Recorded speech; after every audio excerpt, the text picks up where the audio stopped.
ওই ছবিটা দিয়ে রাখি নাকি?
Good afternoon, everyone. I think the session should begin now. So, I shall be introducing the person who will be speaking now, and I think we can take the questions afterwards after they have all finished. So, if you have any questions, please note them down. So, this session will be on Ganga Jamuna Tehzeeb, and our speakers are Abu Huzaifa, who will be speaking on revisiting reflections on Ganga Jamuna Tehzeeb in Qazi Abdus Sattar's fiction. So, I please invite you, Mr. Abu Huzaifa, to commence the session. Thank you.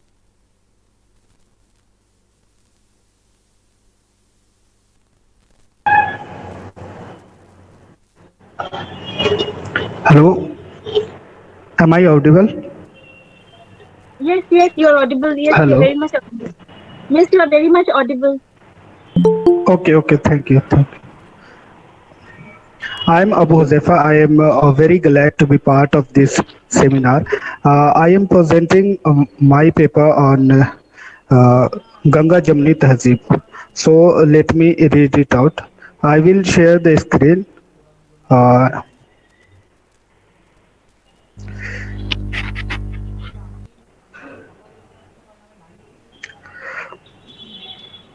this is visible.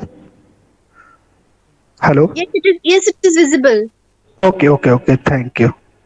So my You topic can, is if you can just revisiting. increase a bit. Yes, it is visible, but if you can just increase sometimes when we have to read the writing, it will be better. Yes, thank you, thank you. Okay. Actually, I am reading on mobile, so Okay, that's okay. That's fine. That's perfectly fine.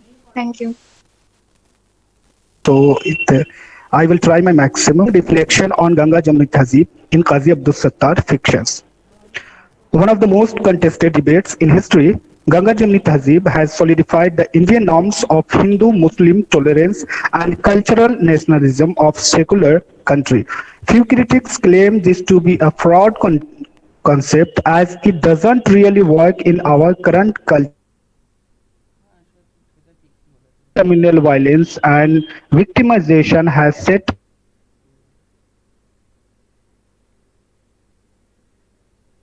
the partition trauma and its plight, the breach is much more to this country. Besides many political and democratic attempts held towards intercultural and interreligious harmony for ages, this tehzeeb tradition still remains alien to our generation. The composite culture is identified currently to that of a common culture, something common or what various communities do Communities due to become part of one another can be a crude definition of what we call the composite culture or Ganga Jamuni Tahzib. The best example of real composite culture can be concretely sought where both Muslim and Hindus are celebrating things together, or both communities participating in other cultural or exclusively religious activities together. At the time, these might facilitate indirect conversion or inter-religious transformation for a few, but Ganga Jamni Tahzib thus or otherwise has maintained an aura of communal integrity in the country for more than a millennium. It has nevertheless made the Indian art and culture also incredibly diverse. The reflection of Ganga Jamni Tahzib in such aspect is not only reflected in some literally or art literary or artistic character or costumes. The long-term intercultural or inter-community exchange that has been necessitated among people of various profession and career was also part of the same. Counter attempts were also made to preserve this during this interval of history. Urdu and Hindi had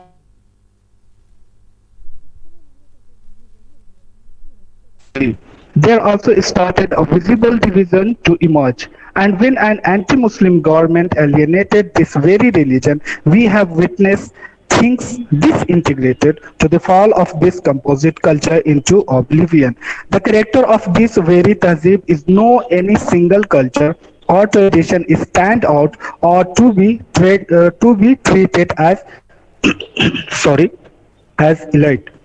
It it is as composite as always, and each and every element must have its own identity and due respect given. Both Muslim and Hindus have sought to promote Urdu language like Munshi Premchand, Rajendra Singh Bedi, Krish Chand were the famous Urdu writer. They never thought Urdu as a language of Muslim. Partition divided Hindu and Muslim is a popular says, but that is not true as the diversity is still preserved and even mixed among many diverse community. Culture in India, it was a composite already in and out, and it was never easy to divide it into a single or other composite units purely or entirely. Border were made, but no partition could disunite the togetherness of both Hindu and Muslims in India. Shabguzida, the best example of the post-partition Hindu-Muslim unity. In the post-feudal setting, a father who doesn't want his son to be part of other religion or culture, a common trend rarely seen among the Hindu-Muslim children in school and the like, being the onset. Qazi's second novel in this stream, Shabguzida presents the unity of Hindu-Muslim as reinforced from both sides when few from both sides seeks to become autonomous or self-governing, being in clash of situation. The protagonist lover in frustration reports to him. This quote is in Urdu from Qazi Abdul Sattar's novel. So I will read in Urdu. तुम पाकिस्तान चलो sorry तुम पाकिस्तान चलो पाकिस्तान तुम पाकिस्तान जाने को मशरक जाना समझती हो कि मेरे मुंह से एक लफ्ज निकला और वहां खेमे बर्पा हो गए, बावर्ची खाना कायम हो गया, पहरा पड़ गया। पाकिस्तान जाने का मतलब एक नया जन्म है, एक बनवास है जिसको लेने जाने की मैं अपने में ताकत नहीं पाता।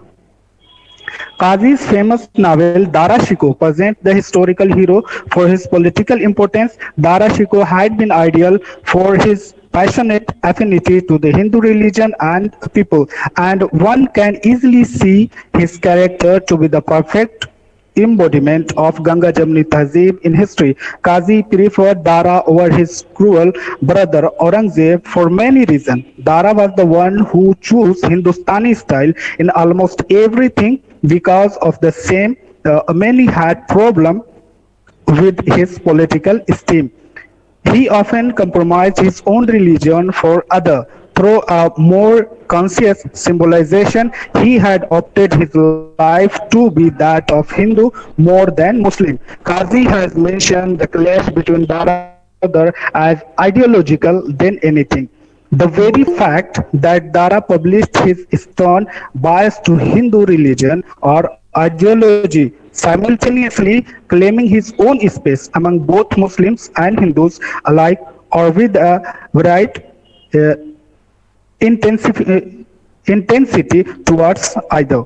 The way he had stopped the officers who charged money for Ganga Asnan without any prior thought at the pretext that none should be restricted to perform religious practices and like all make him a pro-Hindustani than a supporter of two or more religion. He had his own ideology and principle to follow, and that was perhaps a very much extreme in eyes of his own people. Those who established Dara as to be the perfect ideal of the mentioned mixture of our tehzeeb must also take this aspect to further level to see the fact. As I mentioned before, this tahzeeb is not at all about having some extreme bias towards any ideology or religion. It is more than everything a matter of tolerance. And we are indeed in dilemma to decide whether Dara had tolerance toward Muslim or religion of Islam in general. My point is that those who leave their own faith for some interest in the other faith or so or ideologies thus can't be taken into this fold as a sample. Dara for me was not much distinct from Akbar who had oriented his own religion Tahzib. In this novel, Dara is presented for his historical and a public life, and the novelist expand them into a more real level. Causes this fiction occasionally nullifies the fictitious element through the extreme realistic presentation of very real character, and there we have Dara's story told as never before. This is a Urdu quote from the novel Dara Shikoh written by Qazi Abdul Sattar. Sahib आलम के खिलाफ मुसलमानों के मजहबी जज्बात को उकसाया गया। शाहजहां आबाद से अकबराबाद तक एक एक मस्जिद में हिंदू परस्त वली अहद के खिलाफ मुजाहिदीन की तलवारें तेज हो रही हैं। सियासत का तकाजा है और इस बंदरगाह का मशवरा तस्वीर विष्णु की शबीह बनी है और प्रभु के अल्फाज कुंद हैं, जेब तन न फरमाए। राय राया तुम दारा शिकोह को दरबार का मस्खरा समझते हो जो चंद जगमगाते इनामों की खातिर गिरगिट की तरह एक वक्त में 10 रंग बदल सकता है। I am leaving this paragraph because it may be too long, so I start from here. Malkan, a more interesting function in feudal and Ganga Jamni Tahzeeb is enterprise, is where we have a woman named Malkan being helped by Hindu Munshi in a post-feudal world. This woman had no power over her worker in anything now, but Munshi helps her as he used to do in past. She asked Munshi to get clothes from rich people and she would stitch it for her survival. Munshi goes around to find none for the same, and then he himself buys some clothes which seems in appearance that of rich men's and offer them to the lady. When Munshi's wife found that he was frequently visiting the Muslim feudal lady's home, she alleges and accuses him for his physical affair with the lady. All knew it, and the Munshi ended his life heartbroken. This context is real, and the genuine and doubtful circumstances where Munshi helped Malkan was not too different from ours. But since there were taboos of such sort existed, landlord can't pursue normal work and the like, or the public would not accept it even if they do, or so forth. Intensified the misfortune in this context. Ganga Jamni Tahzeeb is not much manifested here, but it is here the real. For For whatever reason, Munshi had committed suicide. He lost his life for survival of a Muslim woman, and I take it as an case extreme of coexistence of Hindu-Muslim in our country, and the love or concern for the other in its extreme sense as manifested here was difficult, a nearly impossible sense during the immediate post-feudal and independence year of our country. The cultural consciousness and coexistence as presented in the Qazi's shorts and long fictions have often been questioned for holding an aristocratic view. Such critical claims simply to manipulate what Qazi has intended to make out of his writing through presenting and representing the landlord gentry must not be disregarded here. We need to reconstruct such argument and allegation to check whether this author has had any intention to favor any community or other, to hold a bias socially or politically. Some groups or ideology or even religion definitely should be directed towards Qazi's quest for more relevant and renovated composite culture. To conclude, many other poets and novelists in Urdu have through ages exposed Ganga Jamni Tahzeeb in their prose and fictions, but Qazi has sometimes more about the claim. The way he does attempt this is not restricted to any social realm. He brings about a more real and critical side of his theme, spreading the same into his text and context to expose every nook and corner of cultural, socio-political, and even psychological aspect of his character from a grand diversity. Thank you very much. Thank you so much for this wonderful presentation. So I think we can go on to our second speaker. If you can please stop sharing the screen in case the second speaker would like to share his screen too. So I invite the second speaker, Mr. Muhammad Sayyid Muhammad Iqbal Shah Al-Qadri, who is going to speak on the role of Sufis of India for the promotion of Ganga Jamuna culture. So I think Mr. Muhammad Iqbal Shah Al-Qadri, if you are here, Yes, ma'am. please take over. Am I audible? Yes, yes, very much. Thank you. Thank you, ma'am. Good afternoon, everybody. I am Dr. S.M. Al-Qadri, Assistant Professor, Department of Persian, Maulana Azad College, Kolkata. The topic of my paper is Role of Sufis of India for the promotion of Ganga Jamuni culture. India is a land of mysticism and spiritualism. This country had always been a fertile soil for the Sufis and preachers of different religions. This is the reason this land gave birth to a large number of Sufis and sannyasis and attracted a galaxy of religious personalities in every period of history. First of all, the meaning of the word Sufi should be understood. There are different interpretations of the Arabic word Sufi. Some say it has been derived from the word Suf, means wool. Some say it is from Safa, means purity. And some are of the opinion that it has connection with Ashab-e Suffa, that is companions of the Holy Prophet of Islam. It has been generally accepted that Sufism, that is Tasawwuf, is basically the Islamic concept of realization of God with Holy Quran and the tradition of the Holy Prophet of Islam as its fountainhead. The Sufi saint preached that God is one. One can find God by renouncing everything except loving devotion to God. Sufism is based on the concept of selfless love of God and love of humanity and service to it. According to a frequently quoted saying ascribed to the Holy Prophet of Islam, Al-Khalqu Ayalullah, all human beings are the family of God. That is why the Sufis always emphasize on universal brotherhood, humanism, and religious tolerance. The conception of humanity as one nation, despite the diversity of race, color, and language, and outstepping of all geographical boundaries is Islam's unique contribution to human civilization. The universal outlook is also one of the basic or salient features of Sufism, and this factor paved the way for mutual understanding between Hindu and Muslim minds.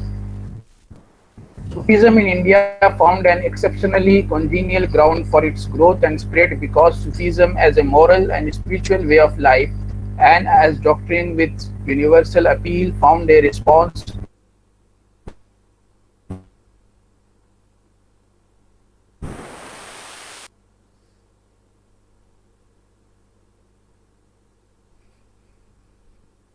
of the Muslim community. Your internet connection is not working, I think. Uh,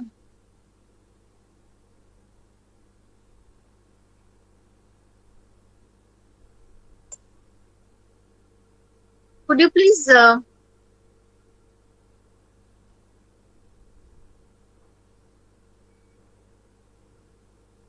Home, they lived surrounded by Hindu people, and a state of perennial hostility with them was impossible.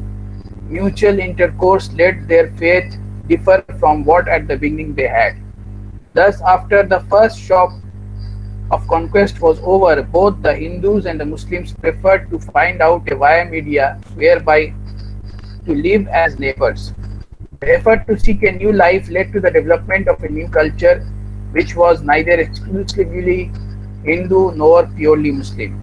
It was indeed a Hindu Muslim culture. Even during the times of invasion by Muslim rulers in India, all the Sufis in general and of the philosophical school in particular maintained with their preaching the mental balance of the different communities.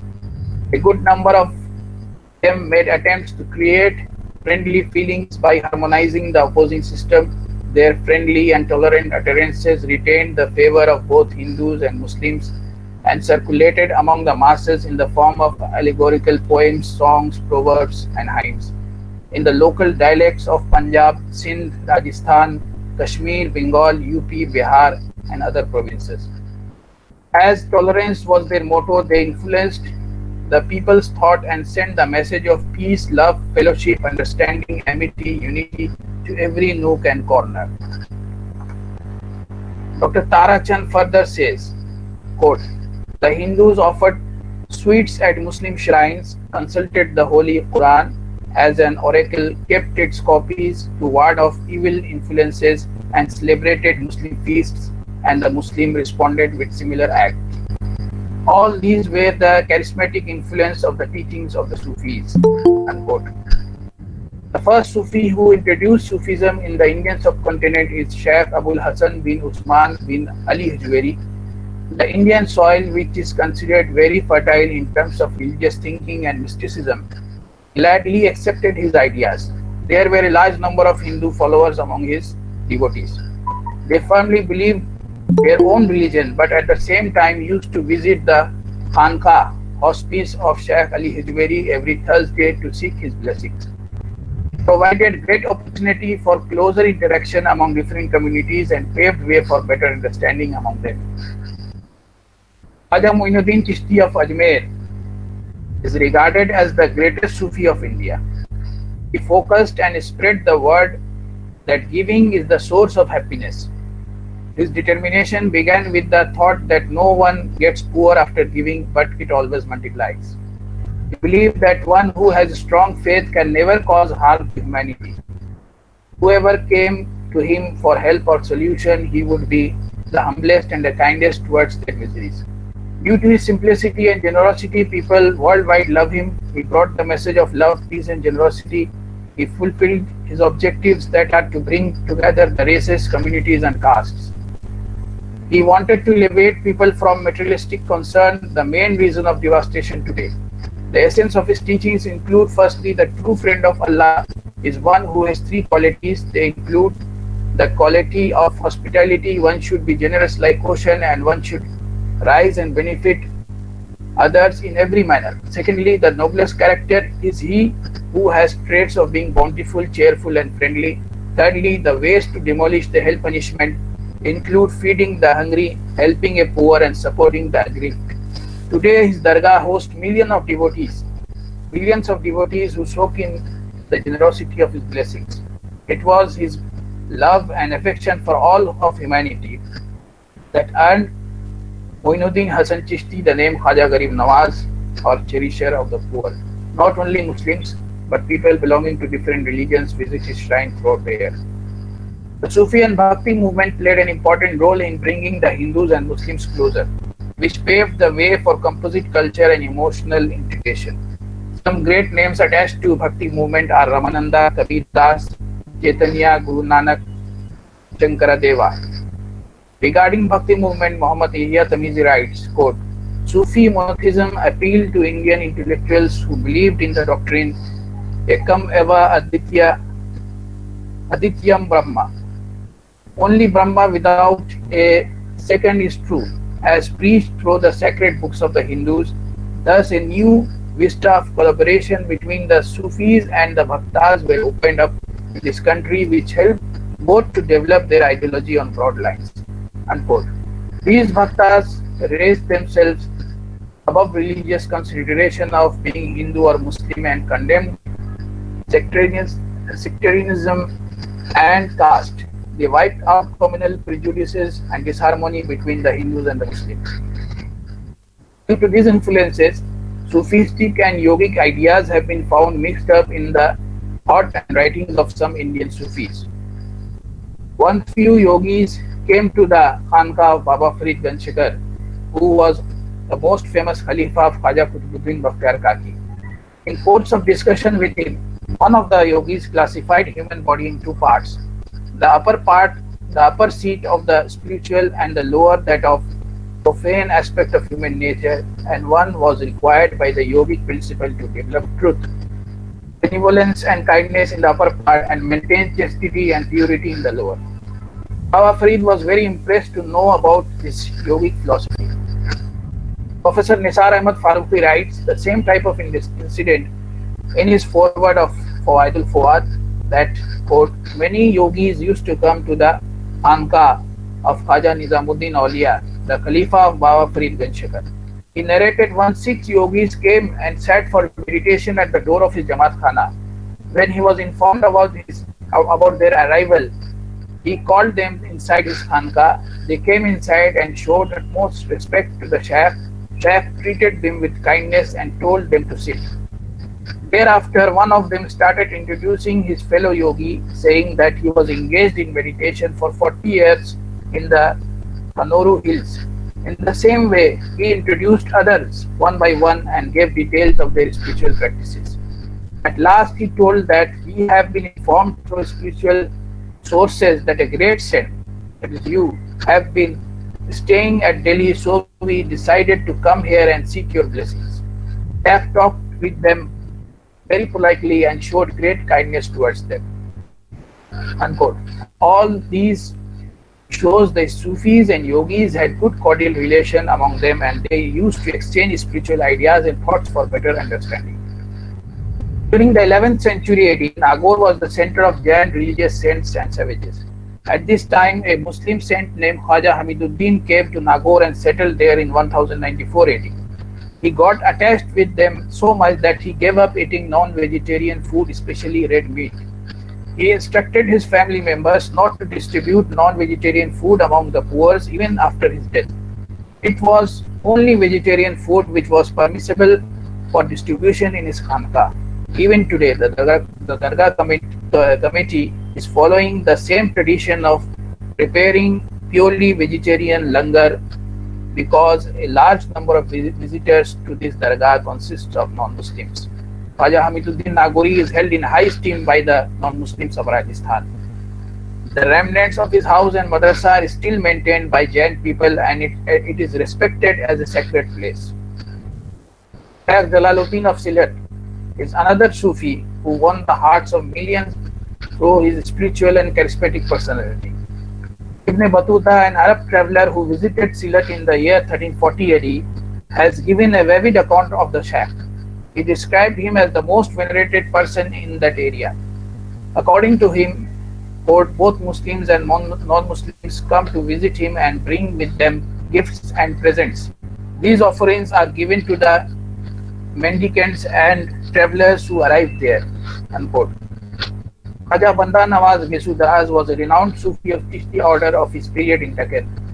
He learned Hindu language, Hindu religion beside Islam, and was well acquainted with Sanskrit language. People from all walks of life visited his Khanqa to seek blessings from him. He was such an exponent of brotherhood and fraternity that he openly criticized stubborn and orthodox religious people. During the period of Sikandar Lodi, the Sufis of Shittariya sect settled in India. The founder of this sect is Shah Abdullah Shuttari, who died 4 years before Sikandar Lodi's accession to the throne. The Sufis of this sect developed good relation with the Hindus. A great example of this is Sheikh Muhammad Ghaus Gawaliari, who not only tried to study Hindu religion but also made others understand the same. He translated a Hindu mystic book Amrit Kund into Persian. It provided Muslims opportunity to know about Hindu yogis and their mystical practices. The Khanqah's hospice of Gawaliar was such a place where people from different communities used to gather. It is said that famous musician Tansen was also a great devotee to this saint. Am I audible? Yes, you're audible. Yes. Prince Darashikoh was a follower of Sufism, unlike his brother Emperor Aurangzeb, who was a very orthodox Muslim. Darashikoh gave himself up the task of acquiring knowledge about the religion and philosophy of the Hindus, and for this purpose, he not only read and translated Sanskrit books into Persian, but also sought the company of Hindu ascetics. The books he translated include the Ramayana, the Gita, the Upanishads, the Yoga Vashita. The Upanishads were translated under the title Sir Akbar or the Great Mystery. He calls the collection of the Upanishads the earliest of the heavenly books and the spring of monotheistic streams. He also wrote Majmu'ul Bahrain, the mingling of the two oceans, to show that between Hindu and Muslim mysticism there exist only verbal differences. The said work has been published by the Asiatic Society of Bengal. The translator in his preface says it is the last original work of Darashikoh, and according to one authority, it was this very work which brought about his death. It is said that this tract was led before the ulemas who declared its author a heretic and sentenced him to death, which was faithfully carried out by his overzealous brother Aurangzeb. Shamsuddin Habibullah, commonly known as Mirza Mazhar-e Jane Jana, was a celebrated Sufi of Naqshbandiya order in the 18th century. Mirza Jane Jana used to teach his disciples to establish cordial relations with the people of other religions by setting his own examples before them. For instance, he wrote to one of his disciples in response to the query that the latter had made regarding the Hindu religion. Mirza took it as an opportunity not only for explaining the tenets of Hinduism, but also for pointing out some similarities between the beliefs and practices of the Hindus and those of the Muslims, with a view to bringing both the communities closer to each other. As the letter, which is a long one, appears to be a sincere attempt to elucidate the religious ideology of the Hindus from a sophistic angle. It deserves to be discussed. I think you have to conclude in a minute. Yes, ma'am. Just only 2 paragraphs. Okay, thank you. Mirza says, you should know that it appears from the ancient books of the Indians that the divine mercy in the beginning of the creation of human species sent a book named Ved, which is in 4 parts in order to regulate the duties of this as well as the next world, containing the news of the past and the future, through an angel or divine spirit by the name Brahma, who is omnipotent and outside the creation of the universe. Unquote. The codification of religious laws derived from the Vedas, Mirza further says, is known as Dharma Shastra, which he compares to Ilme Kalam of the Muslims. And in the same way, the division of duties among the 4 sections of the people is called Karma Shastra. which he again compares to the ilm-e-fiqh of the Muslims. From the above quotation, it may be said that Mirza Mazhar-e Janan represented those Sufis who worked for the cause of unity, peace, and harmony in medieval India through the medium of their writings, which, though belonging to the past, deserve to be highlighted in the present to ensure a brighter and more prosperous future for the country. This is the last Sufi about which I want to mention. Sayyid Shah Murshid Ali al-Qadri al-Jilani was a venerated Sufi of Qadriya sect of Bengal, popularly known as Maula Pak. The Saint Urs is one of the most auspicious occasion for both Indians, especially those living in West Bengal as well as in Bangladesh. People, irrespective of their class, creed, and religion, come to attend the holy commemoration of the saint at his shrine at Midnapur town.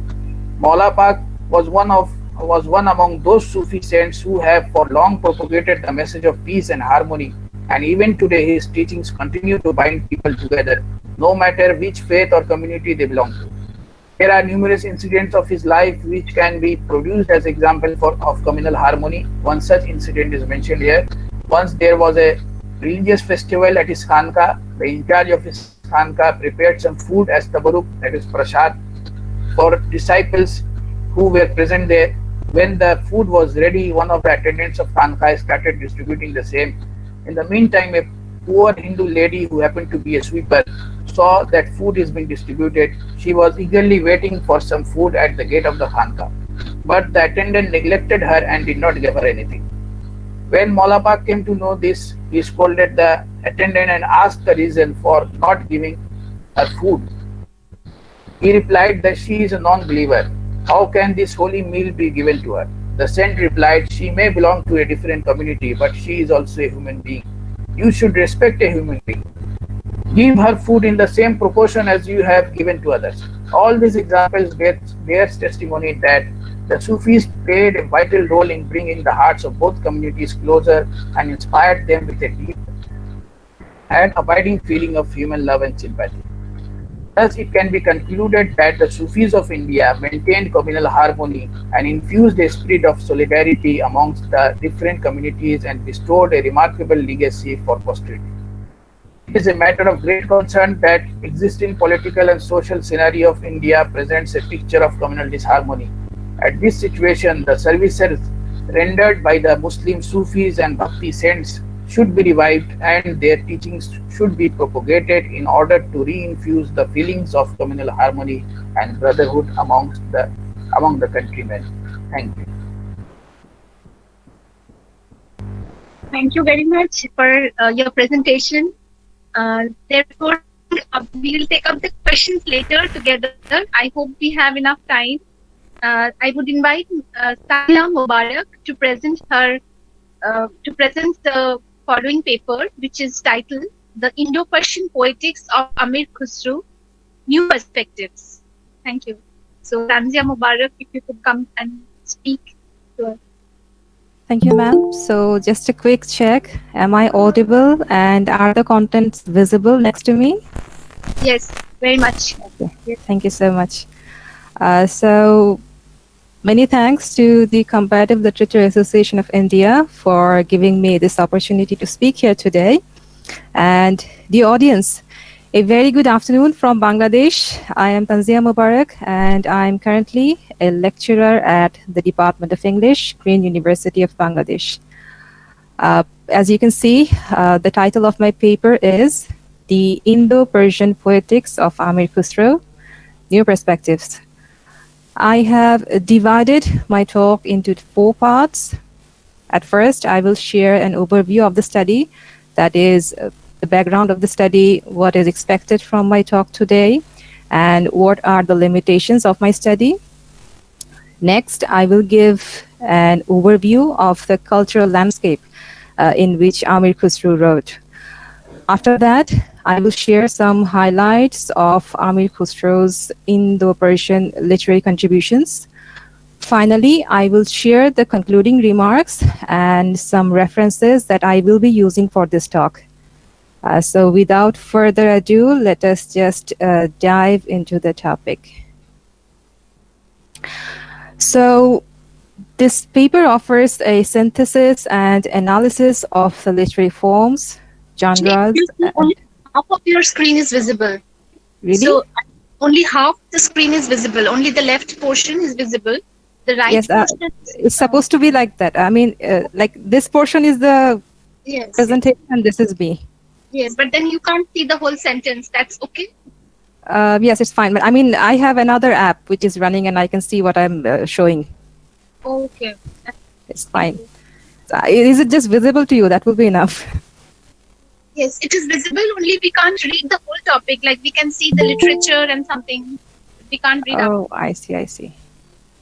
That's okay. I think if you follow my talk, that will be also enough. Yes, yes. Okay. I think it's okay. Or you can reduce the font. Maybe then it will come in the whole screen. I don't Okay.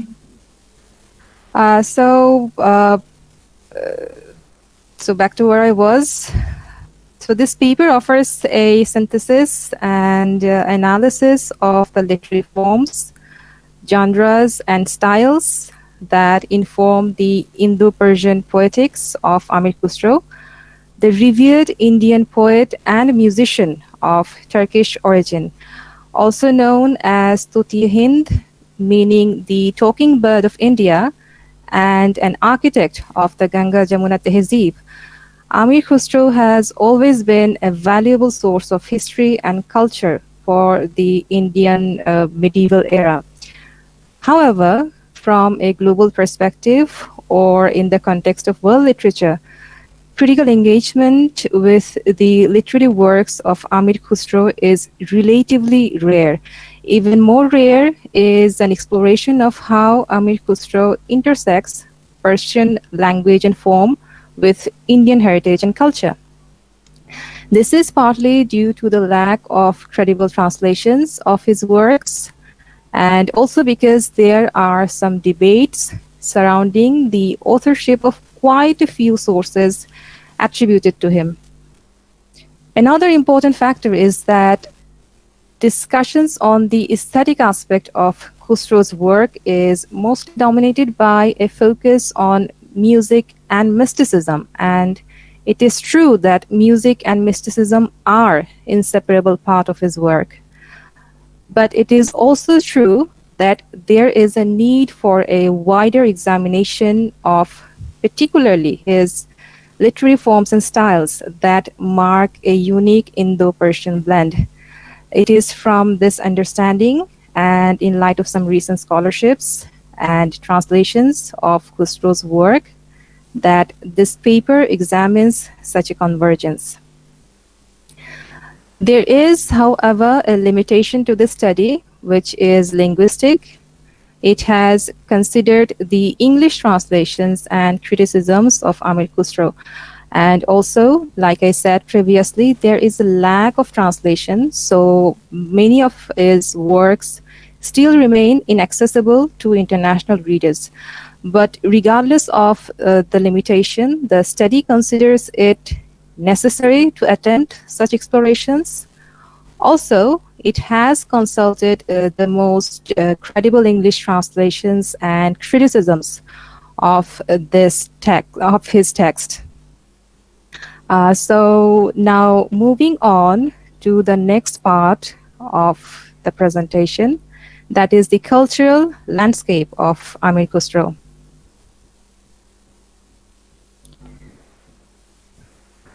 Before talking about the literary output of Amir Khusro, it is important to say a few words about his Indo-Persian heritage and how he himself defines his own identity in this regard. Now, a very detailed study by Muhammad Wahid Mirza informs that around 13th century, when the Mongols launched brutal attacks and massacres into Central Asia and Iran, a huge flock of Muslims, including scholars and artists, flew to India and mostly into what is now known as Delhi. Khusro's father, Saifuddin Shamsi, was one of these migrants and was possibly of slave origin as well. Now, these migrants, or you could say refugees, were warm-heartedly received by the Sultan at that time. Saifuddin Shamsi settled in Patiali or Uttar Pradesh and became a police officer to Sultan Iltutmish and married the daughter of an Indian nobleman. There are debates, but it is argued that this is where Khusro was born. Some scholars prefer to argue that he might actually be born in Delhi, so there are arguments. So Khusro lost his father when he was very young, so his maternal grandfather, who also served the Emperor Ghiyasuddin Balban, took the responsibility of raising him. Kulhari gives us an insight into the early life and learnings of the poet Amir Khusro. So from a very young age, he visited the royal courts with his grandfather on different occasions. And it was a time when art and literature was thriving, which had a great impact on Khusro as well. Moreover, at a very young age, Khusro was introduced to Hazrat Nizamuddin Aulia, the legendary Sufi saint of Chishti order, who was also a lifelong influence on Khusro's writings. Now, it should be noted that Khusro was a court poet for more than 7 different rulers, and how he manages to maintain his status as a court poet to all the different rulers and still be the favorite disciple of Hazrat Nizamuddin Aulia, be a practitioner of Sufism is always something that seems remarkable to the scholars. So anyway, Lonsky and Sharma inform that the actual career of Khusro as a court poet began in his early 20s under the supervision of the senior court poets. And interestingly, as Sharma notes, Turkish was never a court language or had any patrons at that time. I quote from him, Arabic was the language of the religious sciences, while Persian was more widely used, both in written and spoken form. The common people around Khusro spoke in Hindvi, which was an early form before the current divisions between Hindi and Urdu languages. Now, Khusro had a very strong position regarding his identity. He says, I quote, I am a Hindustani Turk. I compose verses in Hindi with the fluency of running water. So with that note on Khusro's cultural landscape, now it's time to move on to the next topic, which is the literary output of Amir Khusro.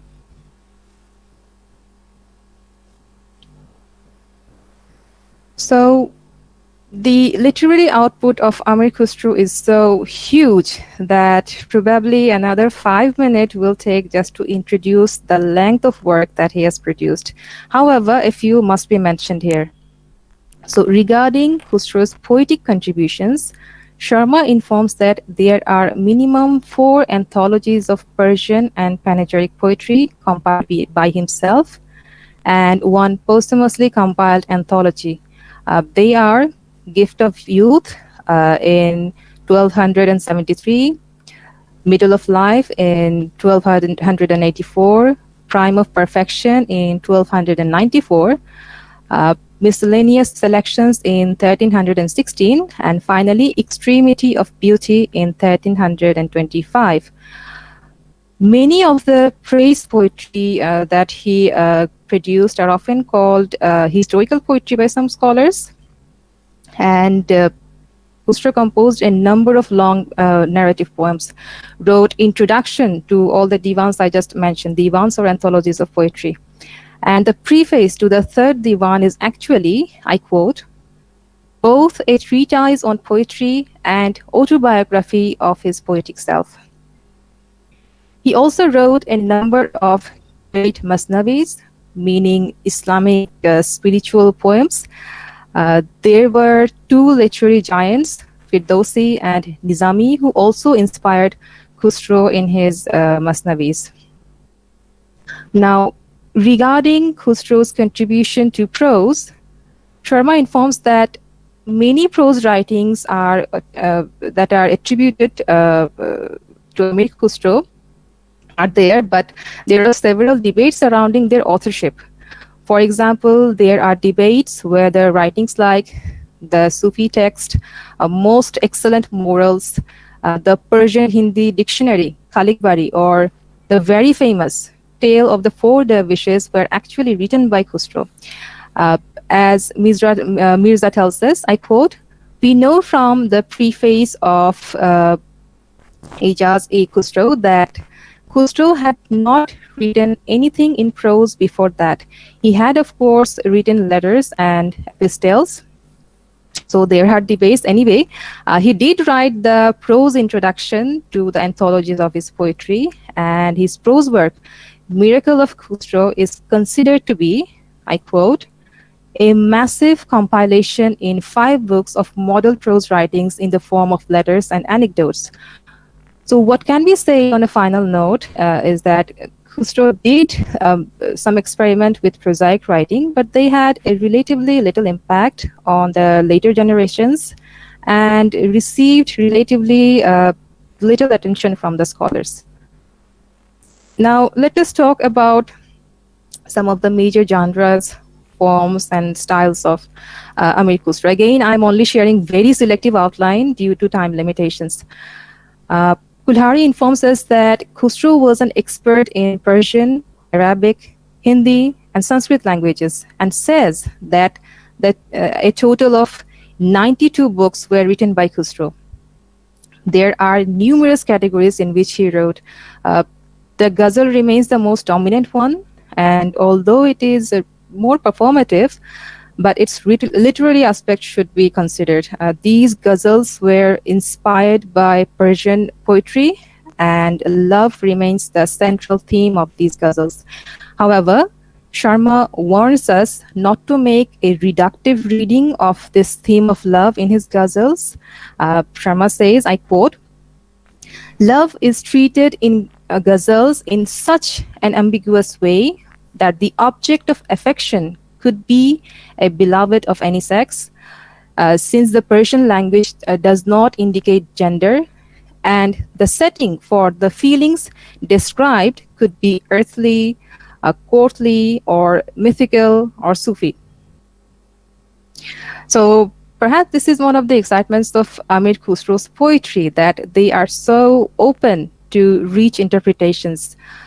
In his writings, Khusro used the vernacular Hindvi or Hindustani language, but he also blended and freely used expressions from different languages. For example, Kulhari mentions that Khusro's poem, Kalikbari, is, I quote, "a lexicon composed of synonymous words from 4 languages, Arabic, Persian, Turkish, and Hindi." Amir Khusro also extensively used and captured the land, culture, geography of his homeland. I mean, in his poems, we find references to its unique seasons, flora and fauna of the subcontinent, and so forth. I already mentioned the divans of the poetry that he produced. He also wrote qasida or elegiac poetry, masnavi, letters, epistles, riddles, and whatnot.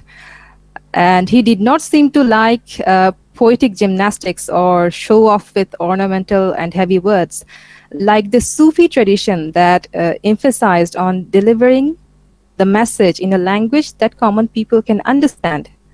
Khusro wrote in a manner that not only appealed the elites, but also the common people. So this is perhaps one of the factors that might have contributed to his immense popularity at that time and till this day. So that brings me towards the ending of my presentation, that is the conclusion part. So the study started out to explore the unique Indo-Persian blend in Amir Khusro's writings. After conducting the study, the paper thinks it is necessary not to forget that the very geographically divided term, Indo and Persian, I mean, this geographical as well as linguistic divide did not exist in the time of Amir Khusro. As Sharma mentions, during the 13th century, the whole area from Anatolia or Turkey to India was a single cultural unit. So because of the dexterity and fluidity with which Khusro incorporates diverse linguistic and cultural elements of his time, perhaps it is better to see him as a cosmopolitan poet of his time rather than limiting him within a geographically divided term, and perhaps start reinterpreting his writings in the context of world literature. So with that note, I would like to end my presentation here, and let me show you just the references that I used during the talk.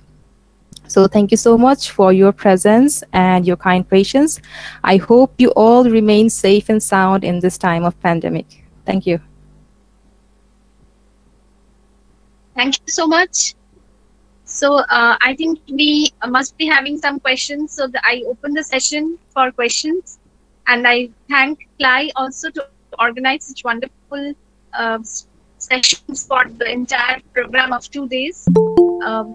So I think if you have any questions, this is the time for it, because we don't have much time. It's like 4 or 5 minutes till the next session begins.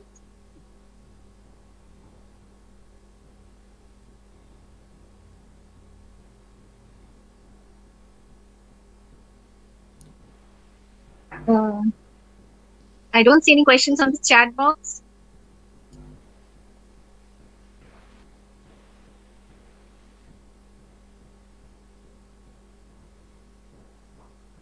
So I see there are 12 people, including us. Nobody has a question for any of the 3 speakers. So Mr. Abu Huzaifa spoke on revisiting reflections on Ganga Jamuna Tehzeeb in Qazi Abdus Sattar's fiction. So anybody has question regarding that talk?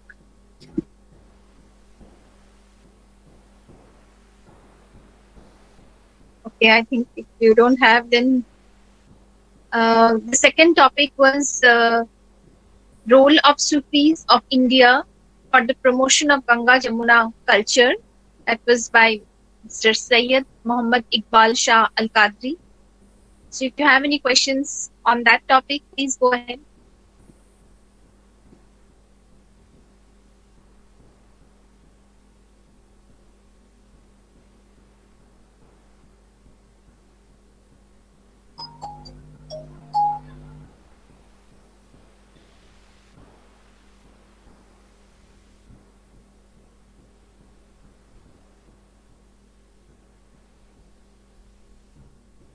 So if nobody has any question, I go to the third speaker, Ms. Tanzia Mubarak, who spoke on the Indo-Persian poetics of Amir Khusro, New Perspectives. Anybody has any question on that?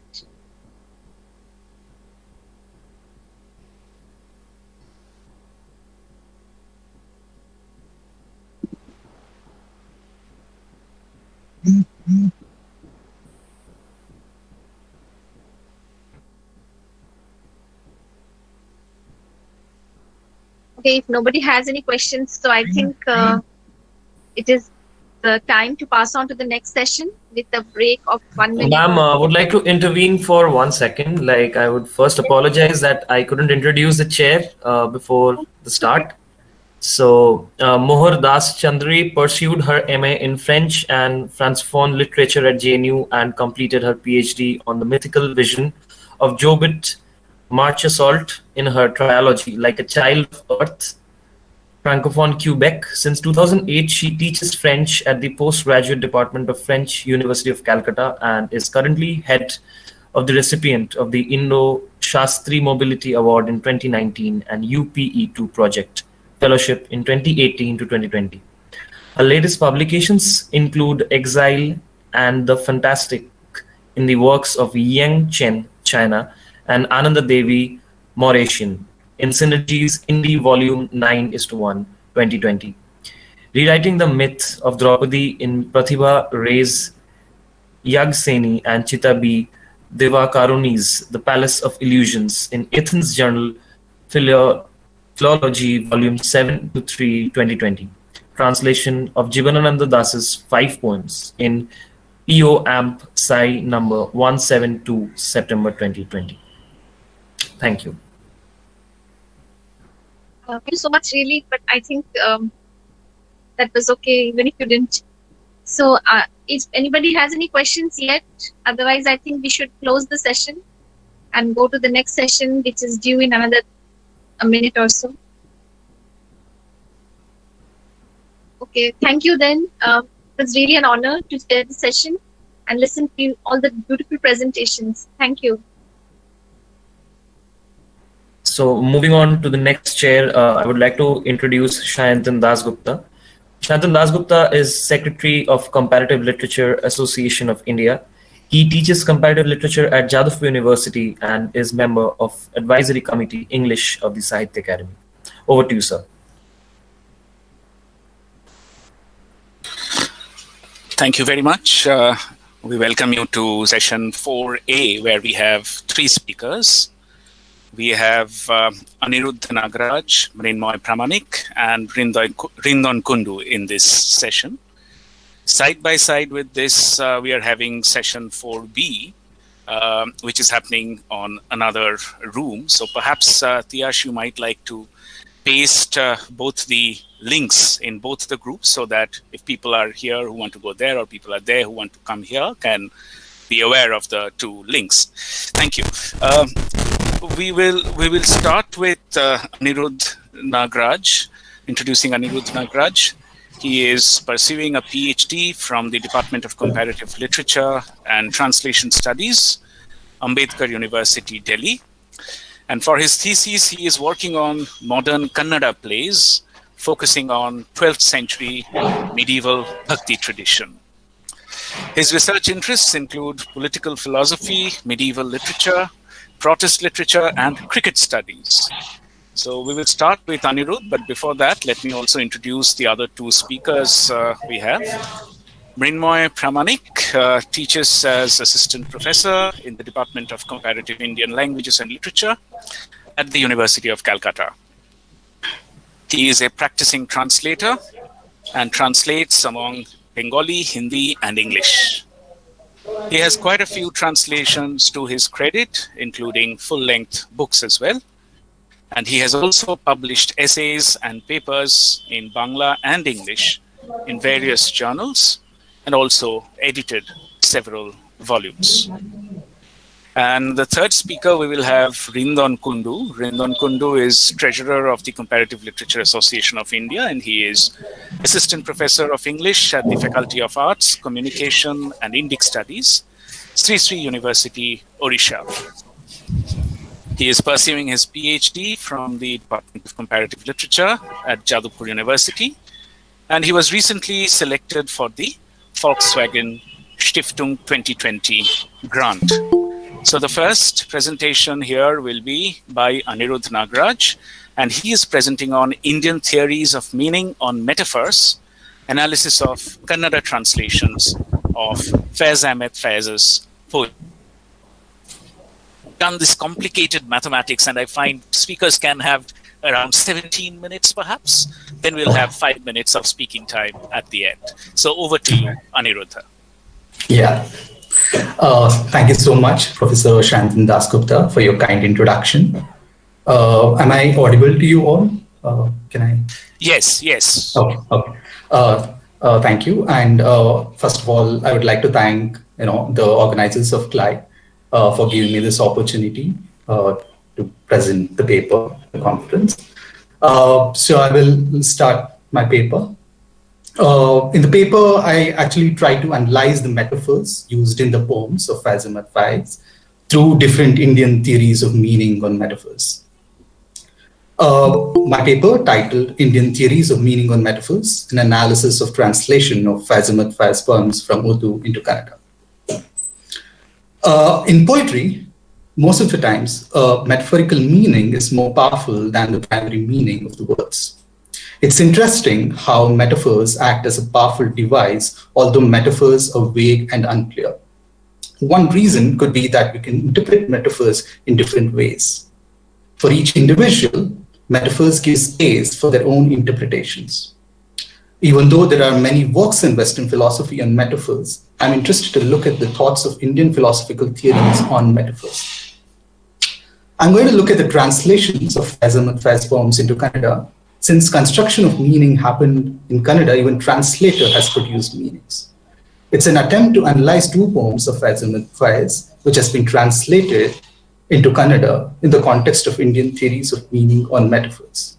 The first poem that I've chosen is in Kannada, it is called Seremaneyallondu Belagu. This has been translated into English as The Prison Morning, and originally it is titled as Zindan Ki Rizq. The poem, Seremaneyallondu Belagu, starts with the line, when moon comes near pillow and said, wake up, it's morning, there was still some darkness left. Here, everyone come to know that primary meaning is not conveyed directly because it is unlikely that moon comes near the pillow. The poet says something which implies primary meaning through other relation, which we call it as lakshana or upachara. We can see the contradiction in the line itself because the moon itself represents dark. I'm interested in the representation of the moon in this line. Here, as later Alankarikas observe, it has the sanction of a definite motive justifying the transfer. Will be applicable because motive of the representation of the moon in the line is dependent on the contextual factors. One of the qualities of the moon is that it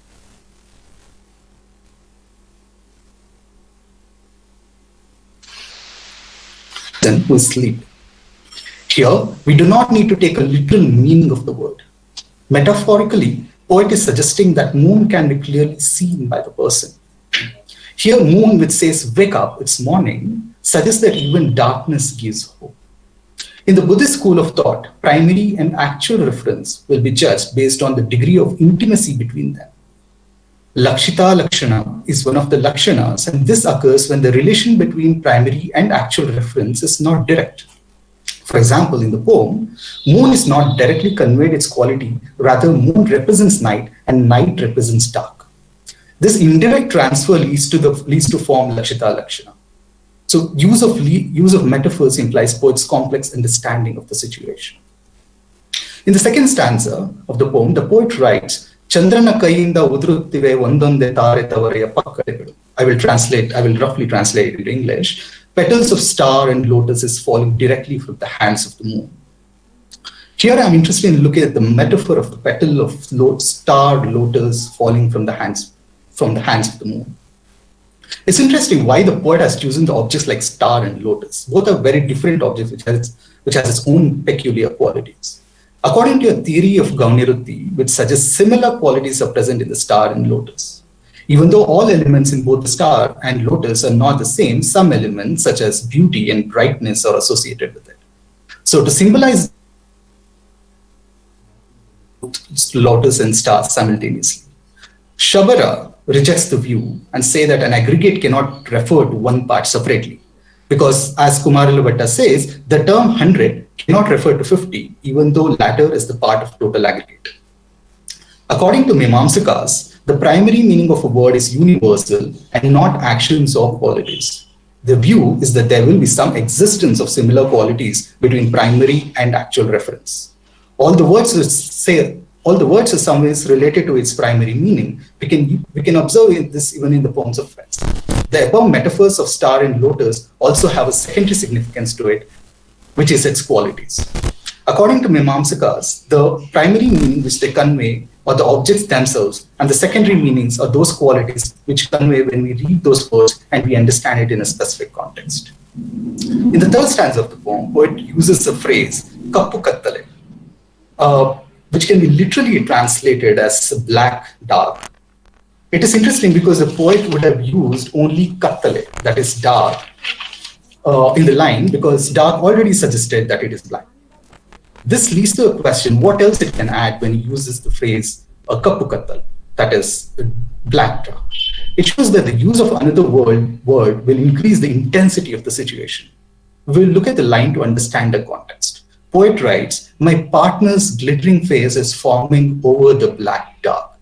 So here the poet focuses on the intensity of the power of light. Black dark acts as an intensifier in a situation. Here, as Buddhist school of thought gives us the elation based on intimate relations between the primary meaning and the actual meaning, Jahada Jahal Lakshana tells us that the only part or an aspect of the primary meaning is preserved and the rest is rejected.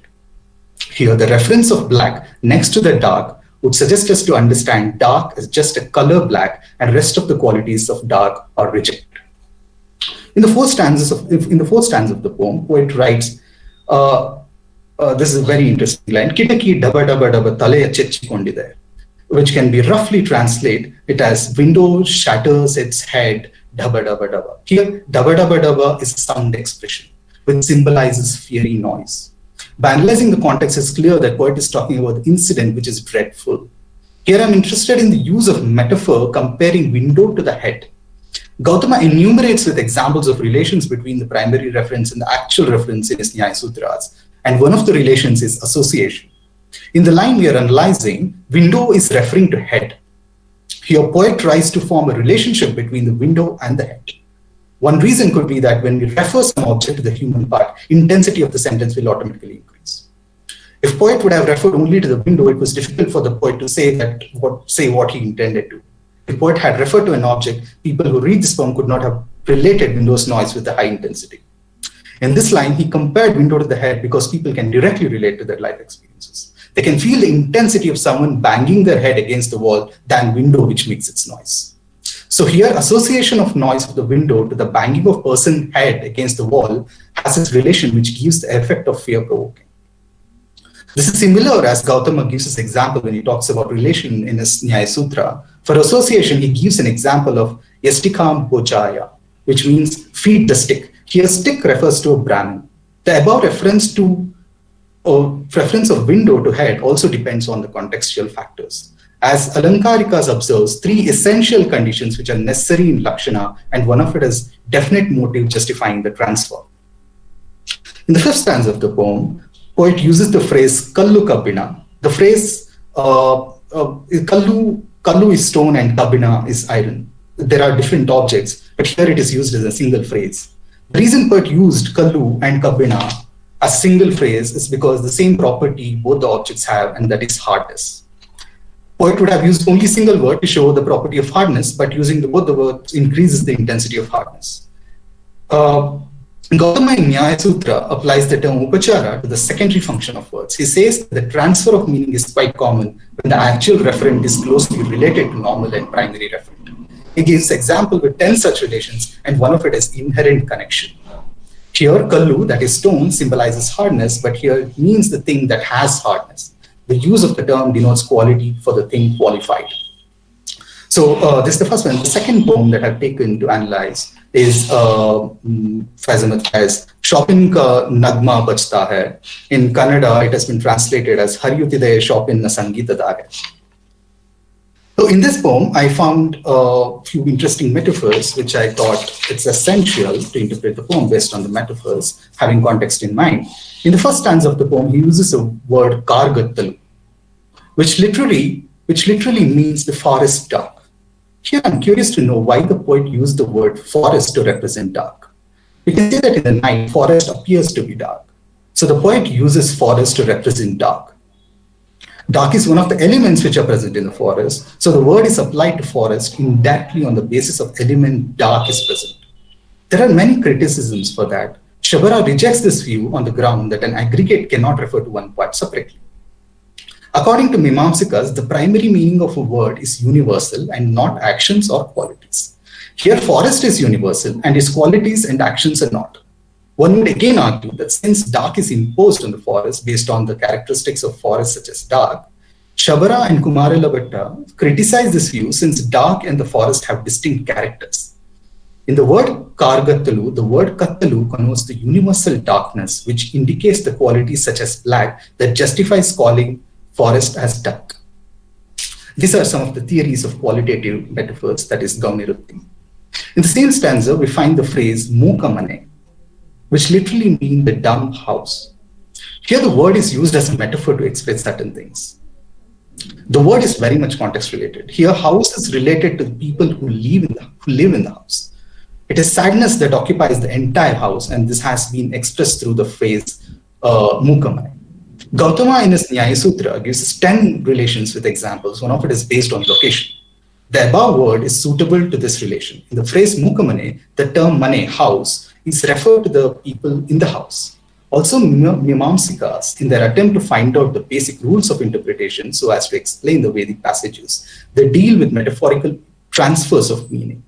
In the Mimamsa Sutras, Jaimini enumerates 6 bases for figurative description, and these are explained by Shabara in his Bhashya. Linga Samavaya, this presence of indicative sign, which is same as in the example of Mukamane. Here, reference to house is only to indicate the people and not to describe them, not to describe the house. In the second stanza of the poem, poet uses a metaphorical sentence which says, Bisigempu koraiside kannu.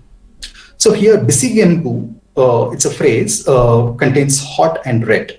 So literally, it can be translated as hot red that penetrates into the eye. So the use of metaphor should be understood based on the context. Here, he uses the word hot red, which also depends on the context, without which the phrase does not make any sense to the reader. Before the use of phrase Bisigempu, poet was talking about the blood and dead bodies. So it is the continuation of this context. Here, the poet talks about the incident which frightened the people. Poet is making reference of red and hot to symbolize revolution. So red and hot determines action. According to Mukhalabhatta, the great teacher of Bharatramitra, noted 5 relationships that generally exist between the primary and actual reference in the case of Lakshana. One of it is Kriya Yoga, which associate with some action. The above example of Bisigempu, that is hot red, is a good example for this. In the sentence, hot red, which penetrates into the eye, the hot red is applied, the phrase hot red is applied to fulfill its etymological sense of revolution. In the last stanza of the poem, poet uses the phrase Sangitadare, which means musical rain. In the line, we get the feeling of flowing of rainwater. One can ask how music can flow. Music has quality of floating. In other words, we can say it appears to be floating for listeners. Alankarikas accepted that there are 3 essential conditions which are necessary in Lakshana. First is inapplicability of the primary meaning in the context. Second is relation between the primary and actual referent of the word. And third one is definite motive justifying the transfer. First 2 conditions are generally accepted by all writers, but the third one is not accepted by all the writers, and a lot of debates happened among various Indian intellectual traditions. The above phrase, Sangeeta Dhare, would come under the third condition because the rain, which is primary referent, is nothing similar to music in the surface level. So the first 2 conditions are not applicable. The special motive in the metaphorical usage is vague and depends on the contextual factors. In the above case, it is the feeling of flow and melody which is associated with the rain. These are some of the metaphors in the poems which I found interesting to analyze in the context of Indian meaning of metaphors. I would like to conclude by saying, in the essay, I have chosen 2 poems to analyze in the context of metaphors. I found the interesting metaphors in the 2 poems and analyzed the metaphorical words and sentences in relation to Indian theories of meaning. And when we analyze a poem, we usually neglect the presence of metaphors, even though it affects the readers while reading. So I kind of try to analyze those poems using different Indian theories of metaphors. Thank you.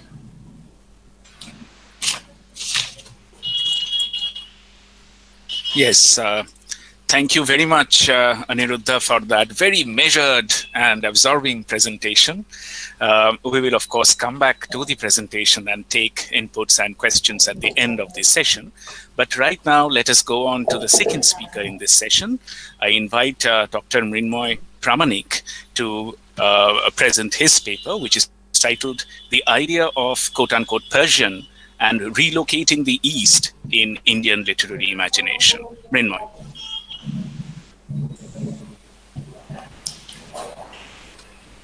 Thank you, Shantunda, and very good afternoon to all the dignitaries and my colleagues present here. Today I'll talk about the idea of Persian and relocating the East in Indian literary imagination. For this discussion, I have divided entire discussion in 2 parts.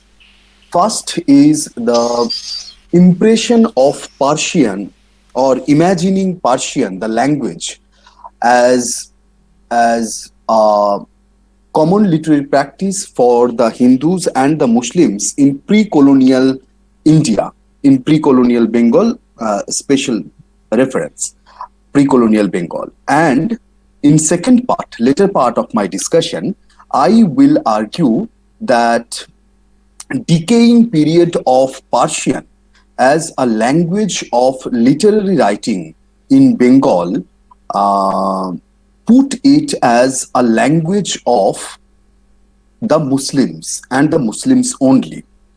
So in later half, since the last few decades of 19th century, whatever literature have been written and translated into Bangla from Arabic and Persian sources, and those literature what were composed with many loan words from Persian and Arabic identified as Islamic literature.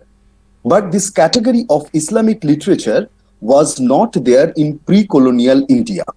So my argument is from a Persian as a secular, democratic welfare, literary welfare practice to Persian as a language of the Muslim or Islamic literature.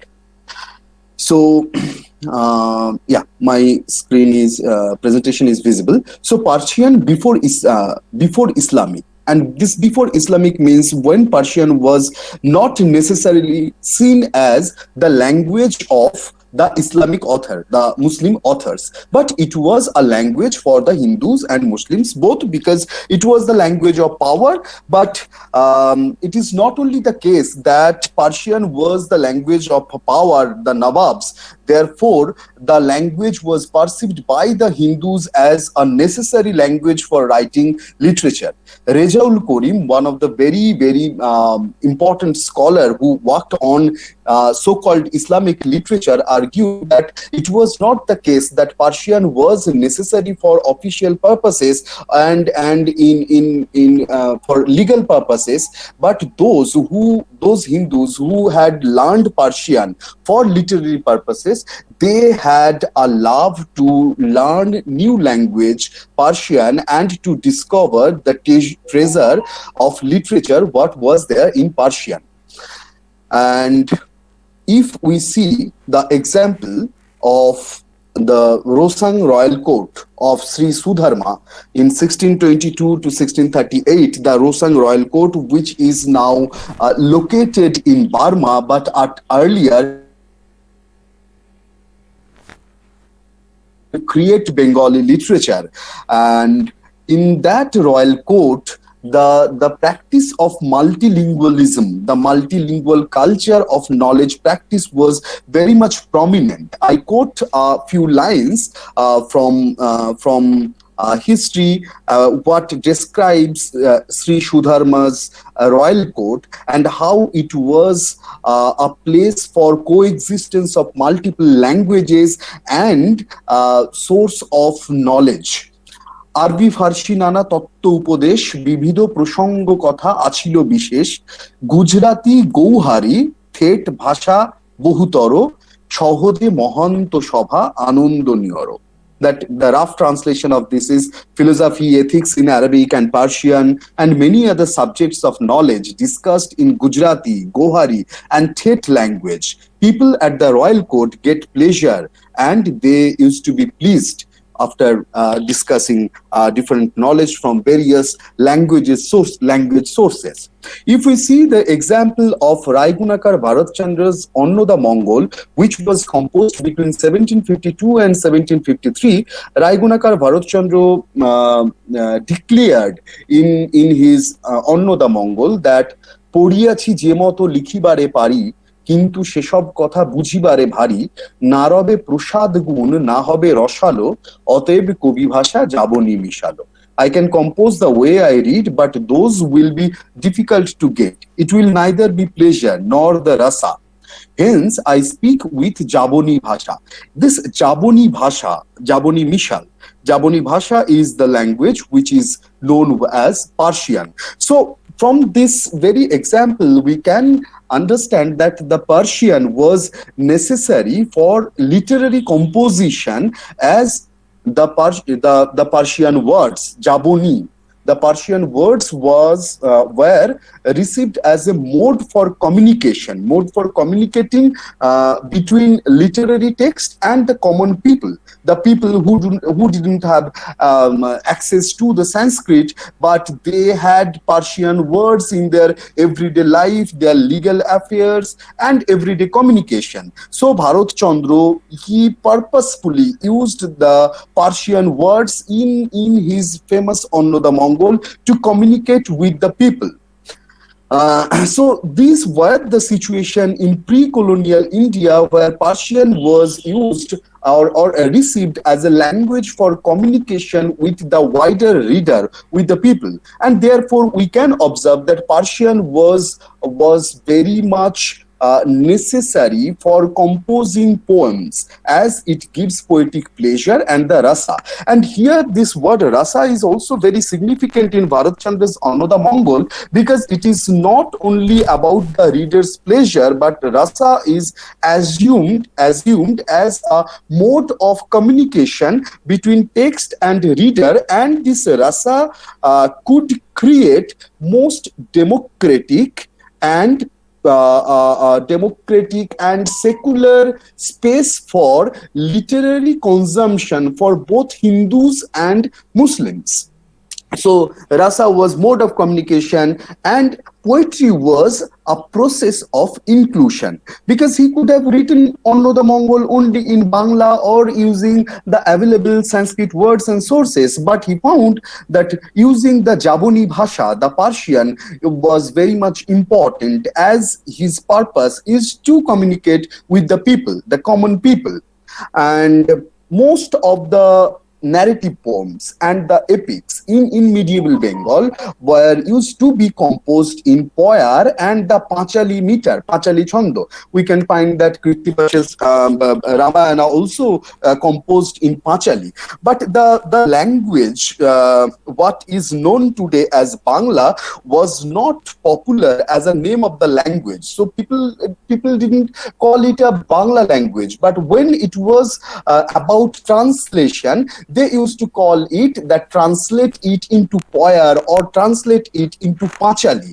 And interestingly, the Sanskrit epic and the narrative poems from Persian both used to be translated into Poyar and Panchali. But Bangla as a word, as an identity of the language, was not there in 16th century, in 13th, 16th, even in 17th century, it was not there. So people used to call that, compose it in Poyar and Panchali. So gradually, Poyar and Panchali, these two meters or mode of writing, because these two are not only the meters, definitely these are meters, but these two are not only the meters, but mode of composing poems and also mode of communicating text with the readers. So I found that Poyar and Panchali was assumed very, very democratic, secular mode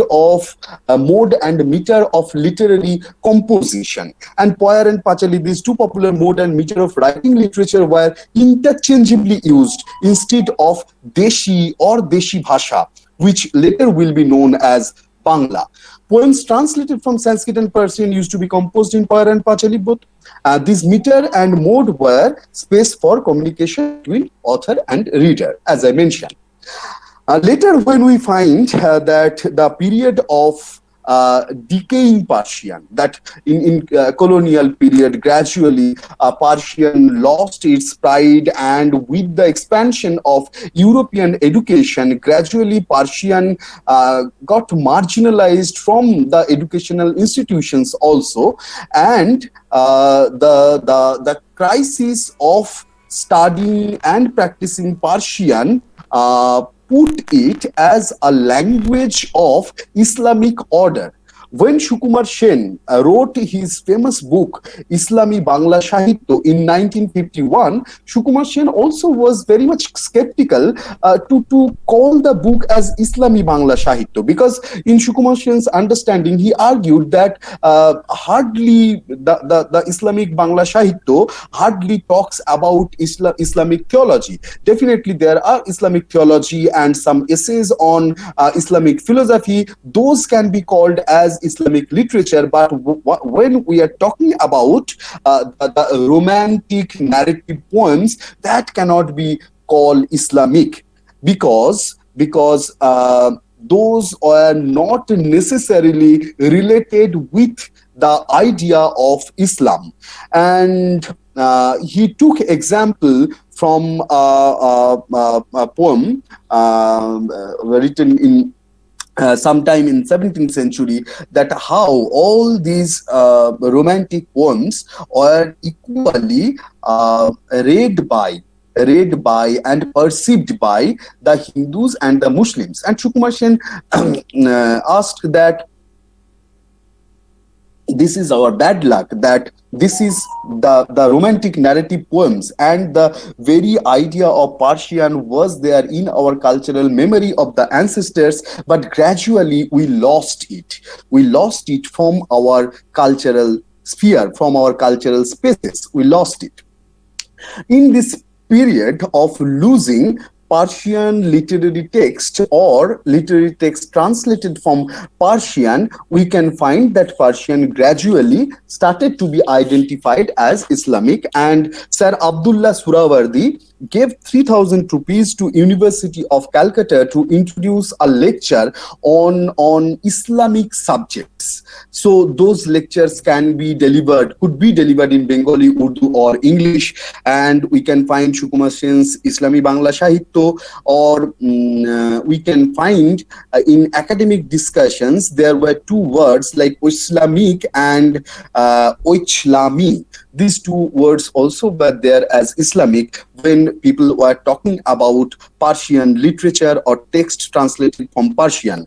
Osman Goni and Girindranath Das both were received a DPhil and PhD degree by working on Islamic Bangla literature. So we can find in the second part of 20th century actually promoted this very idea of Islamic with the Persian or the literature composed in Persian and translated from Persian into Bengali. But when we find the parallel thoughts of decolonizing the literary imagination, we have two examples and theses by Pramodh Chaudhuri, by Prabodh Chandra Bagchi, and some other scholars. In Pramodh Chaudhuri's Tarjuma and other essays, Pramodh Chaudhuri argues that as this is our cultural past and this is the age of translation, so the Bengalis have to find their own identity, which is not necessarily kept in ancient Sanskrit culture, either in ancient Sanskrit culture or in modern European culture, but within these two or somewhere else. Pramodh Chaudhuri's famous argument was that the literature composed by Hindu is actually Hindu plus something, and literature composed by Muslim is actually Muslim plus something, and this area of plus is a common space for locating our identity as Bengali, locating our identity as Indian. And Pramodh Chaudhuri took example from the Parashya Upanas, the Persian narratives, and Arabian Nights and Omar Khayyam's, and he took several examples to relocate Indian literary imagination with reference to the Middle East the Middle East Asia and the literature composed in Persian. Prabodh Chandra Bagchi's famous book, Madhya Asia, which was written in 1937, Pramod Chandra Bagchi actually went back to Madhya Asia or Middle East with the path of Indian ancient and medieval relation with the Middle East. The same way Dinesh Chandra Sen also proposed his idea of Brihad Bongo, and Suniti Chatterjee also proposed his idea as Brihattara Bharat, and these two ideas mainly focused on Southeast Asia and Greater South Asia, and Pramod Chandra Bagchi particularly focused on the Middle East. So these three theses made by Dinesh Chandra Sen, Suniti Chatterjee and Pramod Chandra Bagchi also helped us to relocate the idea of India in colonial period, late colonial period, and just after our independence. This was the map which was printed, given by Pramod Chandra Bagchi in his book. And now let me come to the point of Nazrul Islam in Chittagong Sahitya Sabha. Nazrul actually was very much upset with the fact that now in modern India, I mean, he was talking about it in late 1920s, 1929 perhaps, that hardly the intellectual minds of Hindus and Muslims communicate with each other, because in medieval period Hindus were well aware about Islamic culture and Muslims also were well aware about Hindu culture. But the modernity, the colonial modernity, gradually create this demarcation between Hindu and Muslim. Therefore, they do not have their intellectual and cultural dialogues, and Nazrul particularly focused on translation. In Nazrul understanding, translation can be a new, a democratic, secular space, and through this, we both can communicate with each other, and translation from Persian or the text what already published, translated from Persian, should be republished.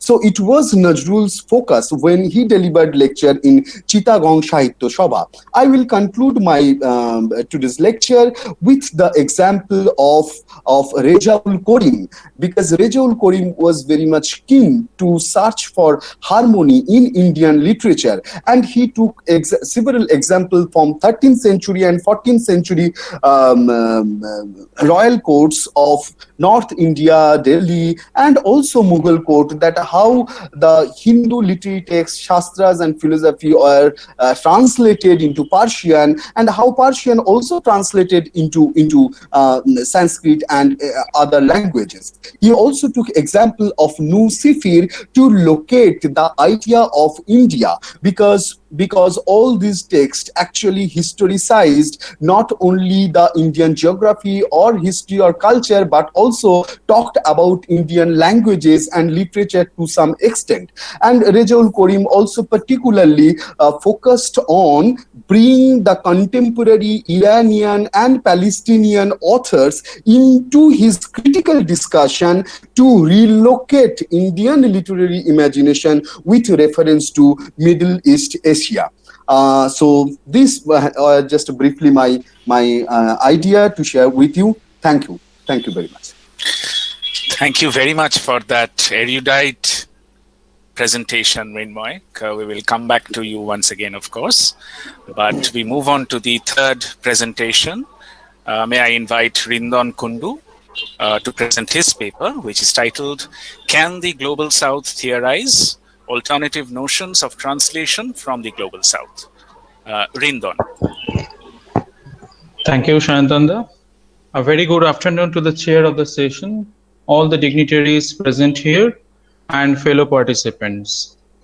I want to start my presentation with a disclaimer that this is my humble attempt towards thinking about possible ways to theorize translational activities in India, and is a part of a future project. I will therefore love to have your opinions on it, because I'm still thinking aloud on the subject. The diverse, interwoven, battling coexistence of different notions of translation in our planet can be approached from a comparative methodology. The geographical region that has been termed as Global South has always been considered at the receiving end of theory, with no exception in the field of translation studies. The aim of this very brief paper is to stitch together as many substitutive views as possible from the Global South on the universal notion of translation, to explore various discursive practices in the margins within South Asia. According to the systematic poetics of Indian practices of translational act, best explained in the prefaces of pre-colonial Indian texts written in Sanskrit and other Indian languages, there was no such spatial concept of transference of meaning like translation. Rather, a multitude of terms denoting alternative practices in the peripheral spaces. Say, for example, Anuvad, Sanskrit retelling; Rupantar, Sanskrit transplantation; Vivartana, Malayalam evolution; Tarjuma, Urdu interpretation; Bhangoni, Assamese breaking; Chhaya, Hindi shadow, which depicts the use of the concept of variety of contexts, thus challenging the obligation of the interlingual nature of translation in the global north. Now, before I venture into these terminologies in different Indian languages, let me point out the spatial nature of Western concept of translation. While the concept of transfer has received much attention in translation studies from the context of transference of meaning from the source text to the target, the etymological root of the word translation has probably been unexplored, except Talal Asad in 1995, who critically looked at the meaning of translation as the removal of a saint's body or relics from one original site to another new place. Since translate and transfer share the same etymological roots according to the dictionaries, both the acts give a hint that the text that was rendered in another language or culture was perhaps considered as holy as the bones of saint. Therefore, the act of carrying over might have come to hold importance equivalent to that of a religious act, which, if acceptable, is holy, and if unacceptable, becomes blasphemy, and therefore amounts to debasing, the source text. Now, according to the Chambers Etymological Dictionary, the term translation has similar entry with an interesting addition: the act of translating, removal to another place, the rendering into another language, and aversion. This notion of removal to another place, much like that of the removal of the saints' bones and relics in the earlier periods, which I argue, immediately reminds us of the idea of transmigration, which also has quite a similar meaning: the passing into another state. This similarity is further reinforced by the fact that both the word translation and transmigration have religious connotations. Where transmigration denotes the passage of the soul after death into another body, translation, on the other hand, signifies removal of a saint's body or relics to a new place. So the notion of movement in terms of bodily, spatial is inherent to the term translation, which thereby implicates a dislocation and at the same time relocation into an altogether different space. Therefore, it is very much clear that the Western idea is very much obsessed with the territoriality of the term, which thereby can be linked with the agenda to colonize other lands and thereby translating their ethos and ideologies in the colonized land. Reproduction of the message in another land has always been laden with the weight of ideology and power of the original, the dominant/colonizer on the translated, the dominant colonized. Then the ideological and power turn will create the question of authenticity, fidelity in translated text, which is again can be linked with the problematic history of Bible translation. Now, the term which has almost become an icon to represent South Asian translational practice is the Sanskrit word anubad, which literally denotes saying after, repetition, reiteration.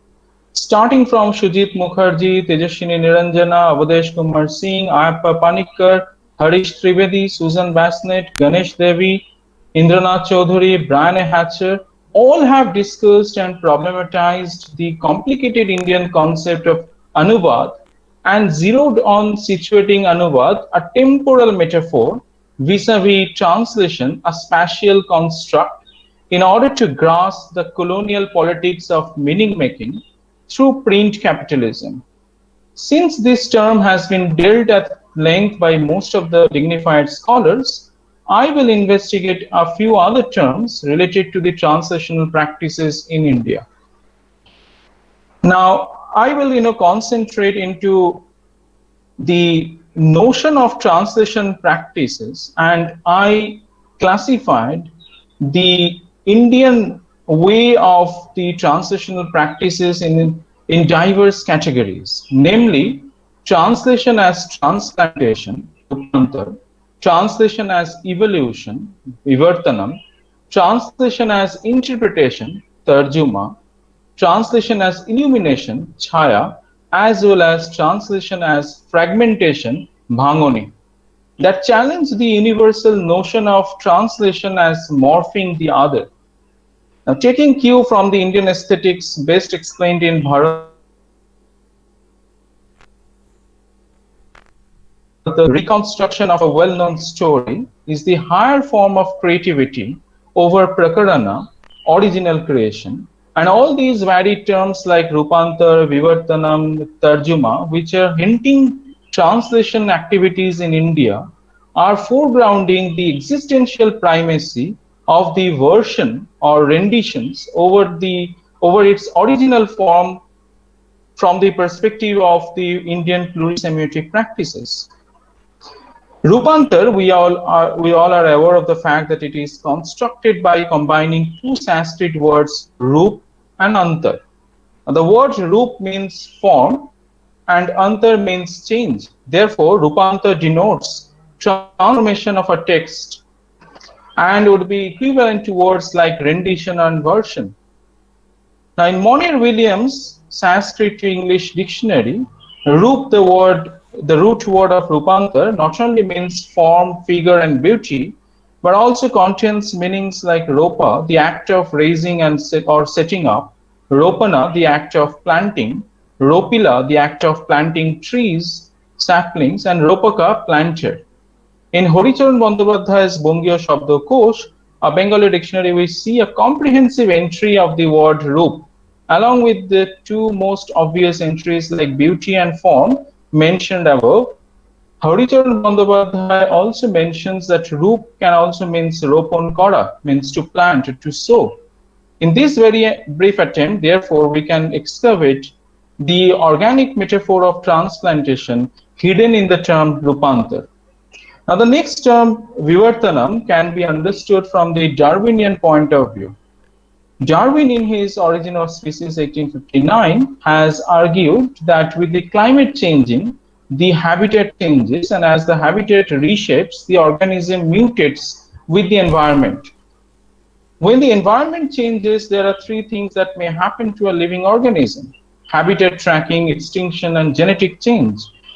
And it has already, so therefore Darwin in his book is the first person to infuse an organic sense into the term adaptation as modification of a thing to suit new conditions, or evolution.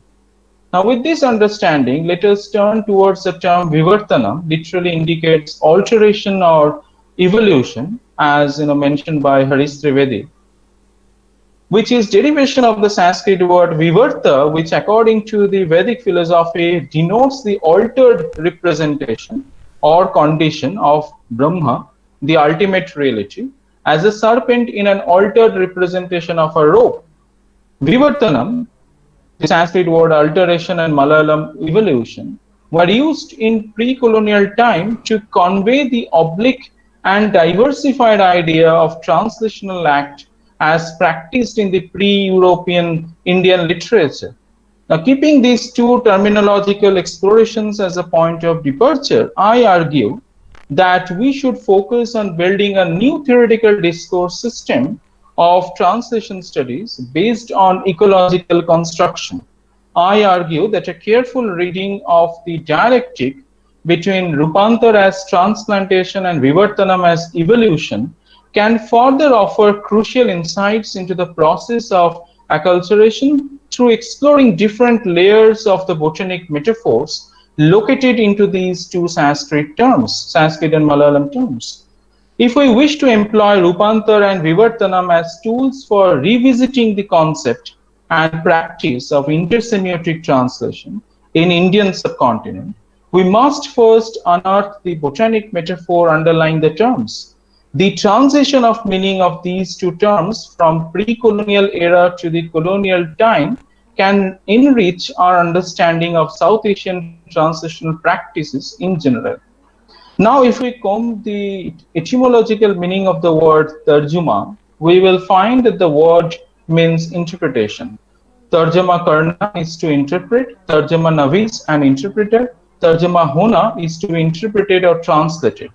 Therefore, we can presume that the Urdu term is hinting towards subjectivity of the interpreter or reader in the meaning-making process. As against the strict adherence to the original text in the Western idea of translation, Tarjuma is hinting towards a varied range of subjective analytical reading, thereby breaking the strict notion of hegemonic relationship that exists in the Western concept. If we look at the oral tradition of India, we can infer that the term Tarjuma can also hint to the art of interpretation, which relies heavily on the skill of the interpreter who mediates between the speaker and the listener. He or she grasps the content which is spoken by the speaker and then transfers the content to the listener using the tool of the target language. Mostly, interpretation happens impromptu, immediately after the original is spoken. Therefore, technically, the interpreter's responsibility lies in delivering the message, often in a condensed form, but with a very judicious choice of language using his or her subjectivity. He is involved in Paigam ka Tarjuma Karna. Thinking these diverse translational practices as interaction and interrelation between translational act, translational text, translator, and translational eco-environment, this trinity of the macroscopic framework of translation studies, mesoscopic system of translation theory studies, and microscopic textual production, I argue that the act of translational practices in India can be seen as a flow of meaning between languages and cultures, or more broadly, flow of corporeality of human or non-human existence throughout human history. These explorations of different terminologies will posit translation as a fluid process which the translator attempts to control, but in reality can never be controlled or halted, therefore creates an illusion of control. The idea of fluidity as a quality of flowing easily and clearly, I argue, is a core idea embedded in the act of translation in India. The different translational practices of Rupantar, Vivartana, Bhangni, Tarjuma are creating a fluidity of meaning making which can be taken as an alternative model of translation in terms of fluidity of translational movement in South Asia. Thank you.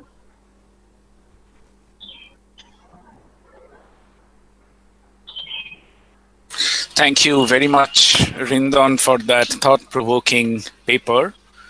We have now heard all three paper presenters. And I think what I found very interesting was that all three papers were very solidly rooted and located in the Indian context.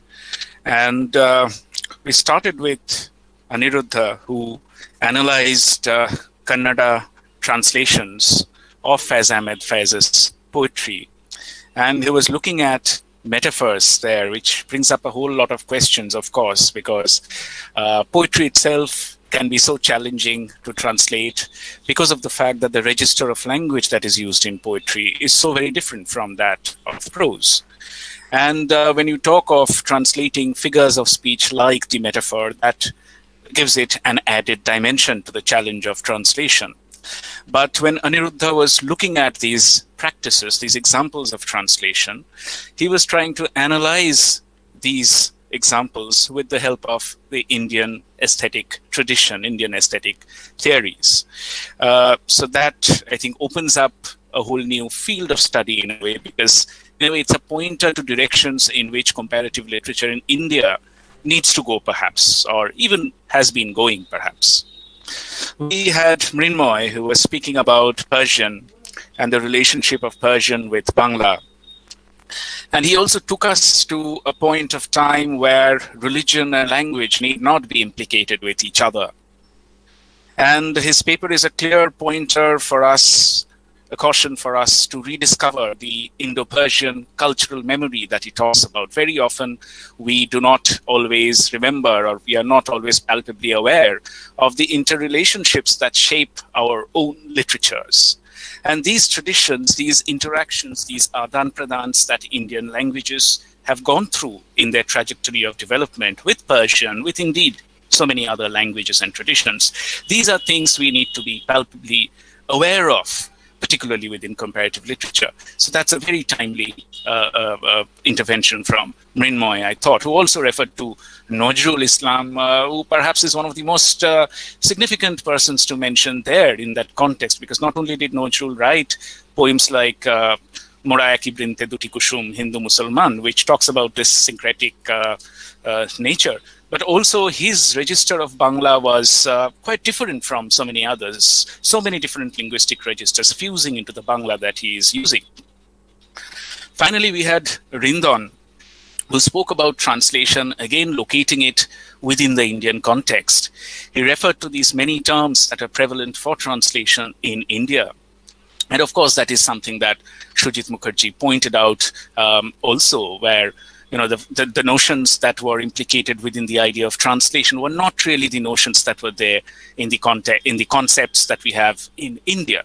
And that gives the notion of tarjuma, onubad, all of these a certain fluidity, a certain direction, which points towards the heterogeneity of theory, of positions regarding translation, regarding literature, regarding creativity in India itself, which is perhaps different from other contexts. So 3 very rich and thought-provoking papers, and I'm sure we will have questions and suggestions. We have many, I think we will just open it up for questions. If anybody has questions or inputs, please unmute yourself and share them with us.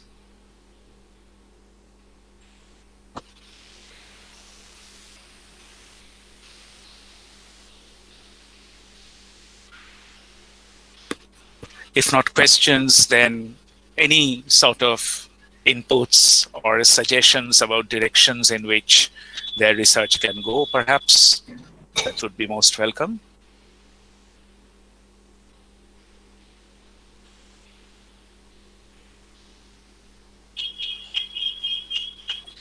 Shandan, I will make just a yes, sir. Yes, please. Ramakrishnan. All the 3 presentations were very, very well thought out and very well presented. And there are several points which can be taken up for detailed discussion, but I'm only making some observations. Maybe in the context of translation, we also need to look at minor forms which actually, for example, can we take travelogue as translation, or can we? There are certain kinds of narrative which talk about one of the first autobiographies in Malayalam. It talks about conversion experience in 19th century.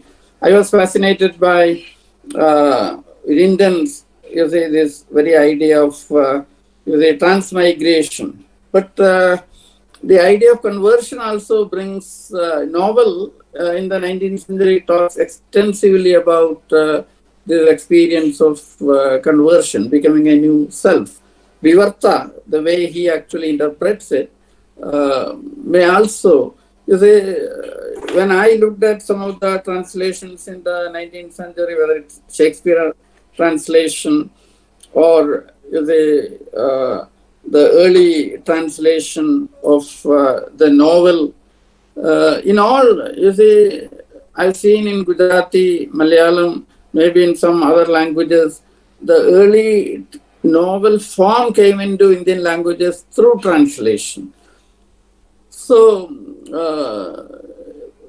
this Philomi and Koruna Bibaran, that Bengali novel, that was the first translation we had in Malayalam, 1856, that is the Bengali, and we had it, I think, in 1860 or so.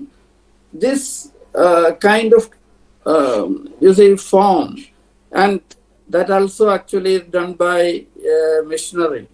In Malayalam, the very first novel was originally written in English, but then translated into Malayalam, Ghadakavatham, by again another missionary. So, Mrs. Collins.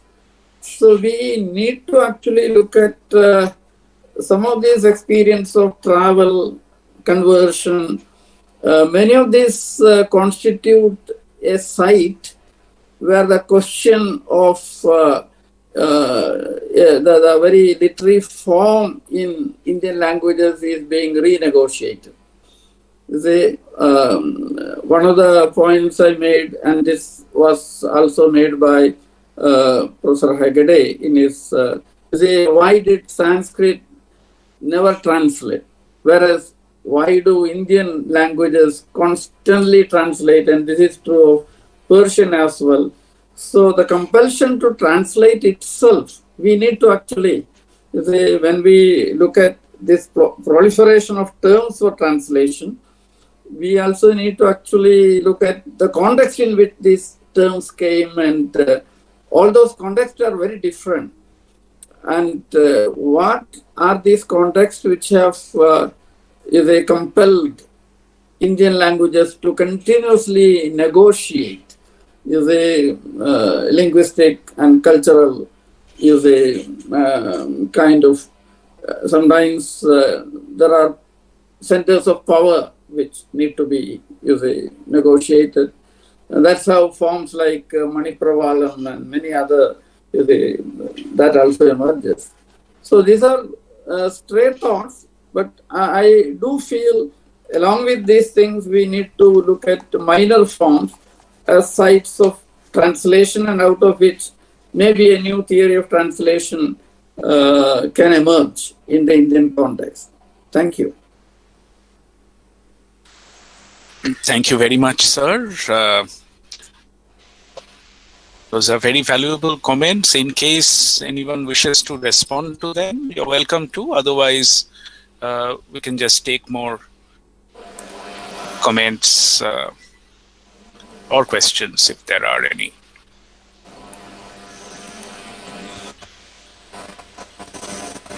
May I make an observation? Yes, please. Professor Ganguly, please. Hello. Go ahead. Am I audible? Yes. Yes, Professor Ganguly. Sir, you are audible. Please go ahead. Well, thank you. Well, excellent presentations. We have learned so much from these scholars, who are doing excellent work in these areas. It just occurred to me, I have been looking into this question of translation of, I am from the Spanish and Latin American studies, and I have done reception studies of the Spanish and Latin American works in India, and vice versa. Tagore's reception in the Spanish and American world through translations. But, well, I will not go into those details. It just occurred to me while listening to Rindon. I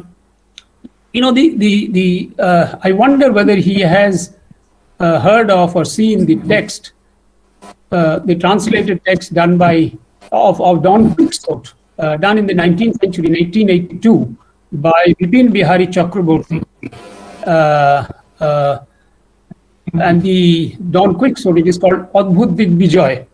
Now, this text, when he was breaking up all these modes of translation, Chaya, Bhanguni, Rupantor, and Tarjama, Anuvad, Vivartan. I mean, I have in my study, although not in these detailed fashion, pointed out that most of these ideas are contained in this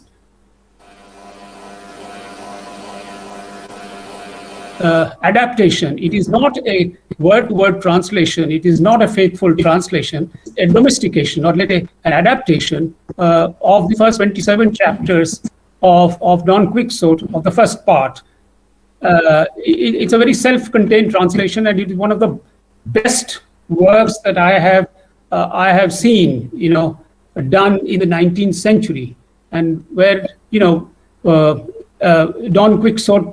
It's unfortunate that he was not taken up by other great people, at that time. Not even Tagore. Tagore just referred to Don Quixote, in 2 lines in his Vishnu Chaito, just saying that it was an eternal great work of eternal joy and all.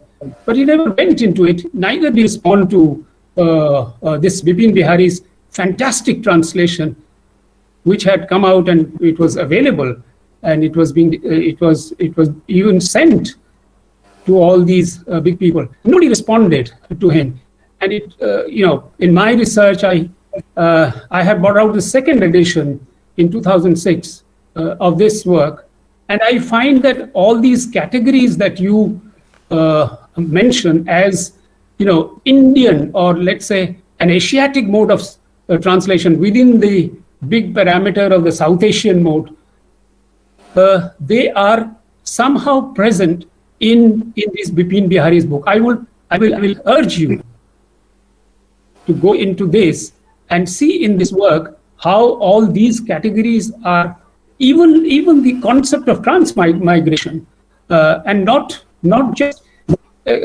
soul in the organic sense from body to body transfer, but in the sense of how in the the soul of what has been rendered by Cervantes. It is captured, that poetic soul has been captured in some of the renderings of Bipin Bihari when he mentions the case of 2 lovers separated from each other, and then he comes out with his own meters, Bengali meters prevailing at that time. And I have seen that it is easily comparable, excellent, rendition of Cervantes. This work could be, I would suggest, a good, raw material for the kind of research that you are doing about, Asiatic mode of translation or Indian mode of translation, where you are giving all these categories. That's all I wanted to say. I mean, there are so many things I could have gone into, but this. Thank you so much. Thank you so much. Thank you so much, Professor Ganguly. Rindon, if you want to respond in 1 or 2 sentences, and then we'll close down because we are already beyond time. Thank you, Professor Ganguly. I will definitely look into this book, and I will definitely contact you for the material. Thank you very much. It will really help me. Sure. Right. Sure. Shantanu, I thank will only. everyone. Yes, sir. Thank you. Shantanu, we have already overstepped. So my congratulations, hearty congratulations for this innovative efforts to Rindan, Mrinmoy and Anuruddh. Thank you very much. Thank you, Thank you, sir. sir. Thank you for your encouragement. Okay, we Thank you, bring sir. this session. We bring this session to an end, and we shall meet again at 5 o'clock. Hello. Thank you. Huh? Oh, okay.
আমাকে phone করেছিল এক্ষুনি লোকটা যে আমাকে লিংকটা পাঠাও, আমি ঢুকতে পারছি না।